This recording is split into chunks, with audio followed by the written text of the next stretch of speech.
बागेश्वर में बारिश ने कई हिस्सों में भारी तबाही मचाई है। जिले में भारी बारिश के चलते 15 से 20 सड़कें बंद होने की सूचना है। वहीं कपकोट में अतिवृष्टि से भारी नुकसान हुआ है, जहां एक एएनएम सेंटर पूरी तरह से ध्वस्त हो गया है। पिछले 24 घंटे में यहां पर 212 mm बारिश दर्ज की गई है। इसके साथ ही कई जगह बिजली और संचार सेवा भी ठप है।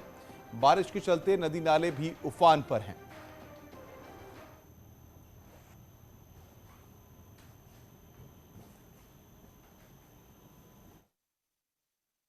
और इस बारिश में लोगों का बहुत नुकसान भी हुआ है और खेती किसानी का भी बहुत नुकसान हुआ है और विद्युत विभाग का बहुत नुकसान हुआ है। जल संस्थान जल निगम का बहुत नुकसान हुआ है। पीडब्ल्यूडी की रोडें पूरी तरह से चकनाचूर हो गई हैं और जो मुख्य मार्ग है हमारे बागेश्वर को लिंक करने वाला वो पूर्णतः बंद हो गया है। हमने दोनों ही ओर से जेसीबी यहाँ पे लगा दी है कि बागेश्वर की ओर से भी और कपकोट की ओर से भी, तो शीघ्र ही इस रोड को खोल दिया जाएगा। इसके अलावा भी कई अन्य गांवों के संपर्क मार्ग हैं जो कि बंद हो गए हैं। इनमें भी हमारे जो विभाग उसको देखते हैं उनकी जेसीबी संबंधित रोडों पर भेजी जाती है। जोशीमठ में भी मानसून से पहले प्री मानसून की बारिश का असर दिखाई दे रहा है। मौसम विभाग की भविष्यवाणी भी सही साबित हुई है। बारिश होते ही नदियों का जलस्तर भी बढ़ने लगा है, क्योंकि ऊंचाई वाले इलाकों में हो रही बारिश से ग्लेशियर तेजी के साथ पिघल रहे हैं, जिससे अलकनंदा नदी और धौली नदी का जलस्तर बढ़ने लगा है। वहीं बारिश की वजह से बद्रीनाथ राजमार्ग पर 2 जगह मार्ग बाधित हो गए हैं। बद्रीनाथ राष्ट्रीय राजमार्ग पागल नाला और लामबगड़ के पास खिचड़ा नाला के पास बार बार बाधित होने से यात्रियों को परेशानी का सामना करना पड़ा है। हालांकि दोनों ही जगहों पर सड़क मार्ग को समय रहते ही खोल दिया जा रहा है।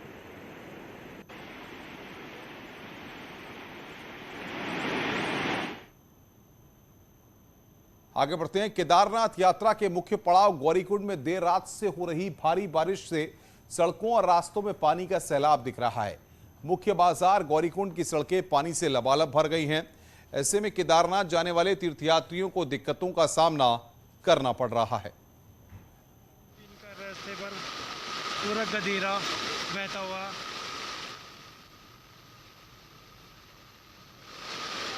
बारिश तेज तूफान, तो सड़कों और रास्तों पर पानी भरा हुआ है। ये तस्वीरें इस वक्त हम आपको दिखा रहे हैं। यात्रियों को भारी परेशानी हो रही है। ये तस्वीर आप देख रहे हैं। गौरीकुंड में भारी बारिश के चलते लोगों को दिक्कतों का सामना करना पड़ रहा है। यात्रियों को भी काफी परेशानी हो रही है। और बातचीत करने के लिए शैलेंद्र सिंह हमारे संवाददाता रुद्रप्रयाग से फोन लाइन पे हमारे साथ। शैलेंद्र, क्या अपडेट है? फिलहाल की क्या स्थिति और प्रशासनिक अमला क्या कदम वहां पर उठा रहा है? शैलेंद्र से हमारा संपर्क यहां पर नहीं हो पा रहा। उनसे हम संपर्क करने की कोशिश करेंगे आगे और आपको अपडेट देंगे। लेकिन बहरहाल नैनीताल जिले में भी भारी बारिश हुई है। बारिश के बाद कई जगहों पर मलबा भी आ गया है। वहीं मलबा आने से नैनीताल भवाली रोड बंद हो गई है। इसके चलते आवाजाही बंद हो गई है। इसके साथ ही लैंडस्लाइड से जिले की कई ग्रामीण सड़कें भी बंद हैं। वहीं बारिश के बाद गौला नदी का जलस्तर भी बढ़ा गया है।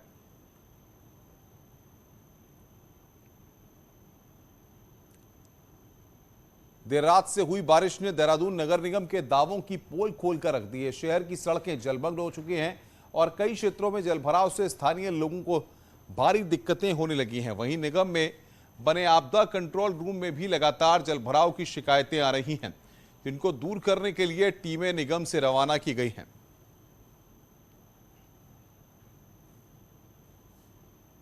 देर रात से शुरू हुई बारिश कहीं ना कहीं आफत भी अपने साथ लेके आई है। यहाँ देहरादून में कई जगहों पे पानी जो जलभराव को देखने की स्थिति मिल रही है, क्योंकि जिसका बड़ा कारण स्मार्ट सिटी के प्रोजेक्ट में जो काम चल रहा है उसका भी होना पाया जा रहा है।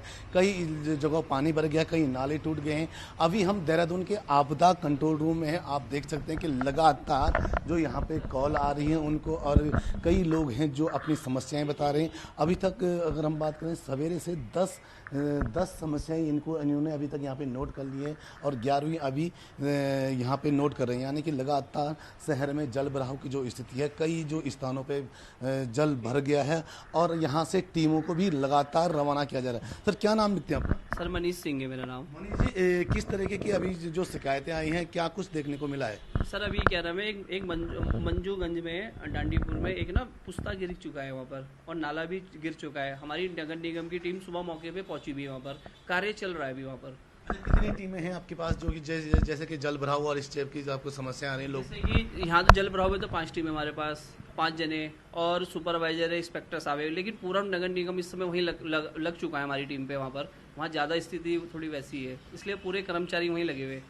यानी कि कई जगहों से यहाँ पे फ़ोन आ रहे हैं और एक पुस्ता जो ढह चुका है देर रात से जो बारिश हुई है उसके कारण। और ये जो आपदा कंट्रोल रूम है ये इसलिए बनाया गया है कि अगर कहीं भी किसी भी समय अगर देहरादून में किसी भी प्रकार की जल भराव की समस्याएं आती हैं तो वो यहाँ से कॉल कर सकता है और अपनी जो समस्याएं यहाँ बता सकता है, जिसके बाद यहाँ से नगर निगम की टीम भी यहाँ से रवाना होती है।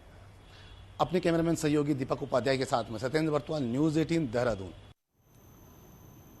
7 फरवरी 2021 को आई प्राकृतिक आपदा से केवल रैणी तपोवन का क्षेत्र ही प्रभावित नहीं हुआ, बल्कि इस आपदा ने जोशीमठ नगर क्षेत्र के निचले इलाके को काटकर जोशीमठ नगर क्षेत्र की नींव तक को हिला दिया है, जिससे जोशीमठ नगर क्षेत्र के 9 वार्डों को अब खतरा पैदा हो गया है। देखिए हमारी रिपोर्ट। रैणी क्षेत्र में आई प्राकृतिक आपदा के बाद जोशीमठ नगर में भवनों पर दरार पड़ने शुरू हो गई थी, पर अब ये दरार निरंतर बढ़ती जा रही है, जिससे लोगों पर खतरा मंडरा रहा है। जब ये रैणी आपदा आई थी उसके बाद में सर ये भूदशा हो रहा है और ये नीचे जो है कमत गांव से लेकर ऊपर सुनील तक हो रहा है, और इस पूरे गांधीनगर के अंदर यहाँ से सुनील तक सारी मकानें ध्वस्त होने की कगार पे है। सर यहाँ पे तो पूरी मकानें पे दरारें आ चुकी है, 60-70 मकानें के बीच रहने के खाने के लिए कोई व्यवस्था नहीं है और यहाँ पे सारे लोग परेशान है। खतरे को देखते हुए पिछले महीने जोशीमठ नगर में एक भूगर्भ सर्वेक्षण हुआ, जिसमें रैणी आपदा, एनटीपीसी जल विद्युत परियोजना की सुरंग और जोशीमठ नगर में जल निकासी भूस्खलन की सबसे बड़ी वजह बन गई है। अब वो जो है जाकर के हजारों मकान उसी वैली में उसी खाली जगह पर बन गए हैं। तो जो कैरिंग कैपेसिटी है, किसी जगह की भार ग्रहण क्षमता जो किसी क्षेत्र की है, वो भी जो है प्रभावित हुई है। भूगर्भीय सर्वेक्षण की रिपोर्ट के आधार पर जोशीमठ का ट्रीटमेंट काम किया जाना जरूरी है, जिसको लेकर प्रशासन लगातार कोशिश भी कर रहा है। के लिए अभी कुछ दिन पूर्व मेरे द्वारा सिंचाई विभाग और वन विभाग की एक संयुक्त टीम के साथ जोशीमठ जो पूरा नगर क्षेत्र है उसके नदी तट का एक सर्वे किया गया है। इस सर्वे की आधार पर मैंने सिंचाई विभाग को निर्देशित किया है कि एक संपूर्ण सुरक्षा दीवार बनाने का प्लान, एक एस्टिमेट वो हम मुझे प्रस्तुत करेंगे। संवेदनशील जगहों का अगर समय रहते ट्रीटमेंट का काम शुरू नहीं होता है तो इससे एक बड़ी अनहोनी हो सकती है। जोशीमठ से न्यूज़ 18 के लिए नितिन सेमवाल की रिपोर्ट। देहरादून से बड़ी खबर है, कोऑर्डिनेशन कमेटी की मीटिंग होगी। देहरादून में आरएसएस बीजेपी कोऑर्डिनेशन कमेटी की मीटिंग संघ कार्यालय में दोपहर 2 बजे से शुरू होगी। मीटिंग में बीजेपी के प्रदेश अध्यक्ष और सभी महामंत्री शामिल होंगे। ये बड़ी खबर इस वक्त आ रही है। आरएसएस और बीजेपी कोऑर्डिनेशन कमेटी की दोपहर 2 बजे मीटिंग होगी। ये बड़ा अपडेट हम आपको दे रहे हैं।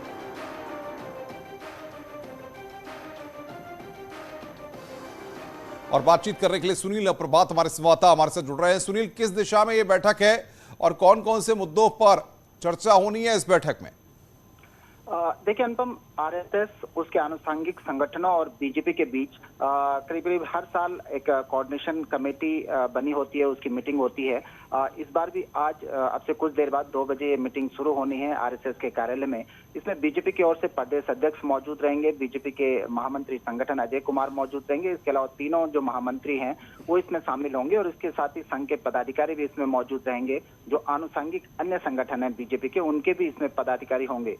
मीटिंग का मुख्य उद्देश्य यही होता है कि बीजेपी की सरकार और संगठन किन नीतियों को फॉलो करे, सरकार के क्या कार्यक्रम हैं, वो किस तरह से उनको जनता तक पहुंचाया जाए। और इसके अलावा जो आनुषंगिक संगठन है, क्योंकि वो हर समय जनता के बीच रहते हैं, तो जनता का फीडबैक क्या है, जनता क्या चाहती है, समाज में डेवलपमेंट के लिए क्या कुछ होना चाहिए, आगे की रणनीति, इन सब मुद्दों पर इस मीटिंग में विचार होगा। जी बिल्कुल, बहुत बहुत शुक्रिया सुनील हमारे साथ जुड़ने के लिए और बातचीत करने के लिए।